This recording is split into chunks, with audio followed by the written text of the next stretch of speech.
पाकिस्तान इस वक्त चौतरफा संकटों के चक्रव्यूह में फंसा हुआ है। वैश्विक मोर्चे पर चल रहे ईरान युद्ध ने पाकिस्तान की रीढ़ की हड्डी तोड़ दी है।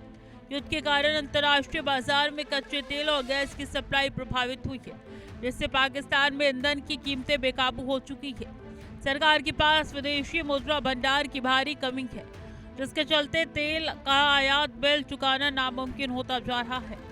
ईंधन महंगा होने का सीधा असर देश के ट्रांसपोर्टेशन और बिजली उत्पादन पर पड़ा है, जिसने पूरी आर्थिक व्यवस्था को ठप कर दिया है। पाकिस्तान में डबल मार, रोटी और ईंधन दोनों महंगे, 20% तक कम हो सकता है उत्पादन।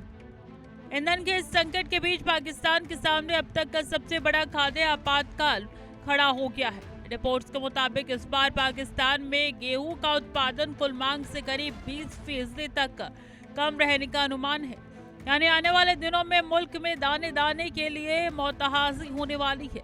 हालत की गंभीरता को देखते हुए पंजाब की मुख्यमंत्री मरियम नवाज ने अस्पताल बैठक बुलाई और सभी व्यापारियों को 2 हफ्ते के भीतर अपने गेहूं के स्टॉक का पूरा हिसाब देने का कड़ा अल्टीमेटम जारी कर दिया। सरकार को डर है कि जमाखोरी और सप्लाई की कमी मिलकर देश में गृह युद्ध जैसे हालात पैदा कर सकते हैं। सरकार को सता रहा आटे का डर, क्या सिंधु जल समझौता वजह, किसानों के लिए घाटे का सौदा।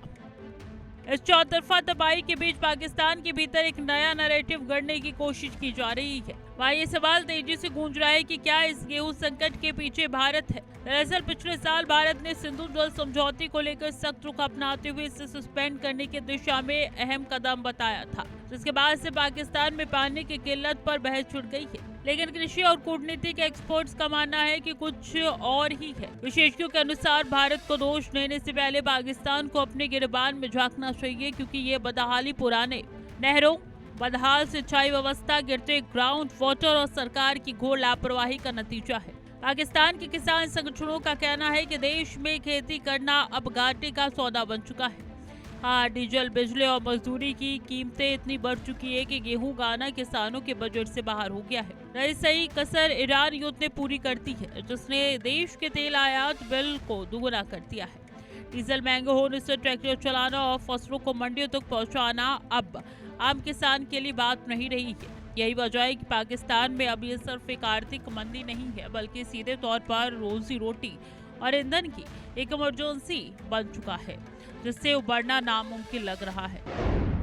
डीजल पेट्रोल ने बढ़ाई और आग, तेल आयात बिल हुआ दोगुना, रोटी से लेकर सफर तक महंगा। कुल मिलाकर देखिए तो पाकिस्तान ने हालात बद से बदतर हो चुके हैं।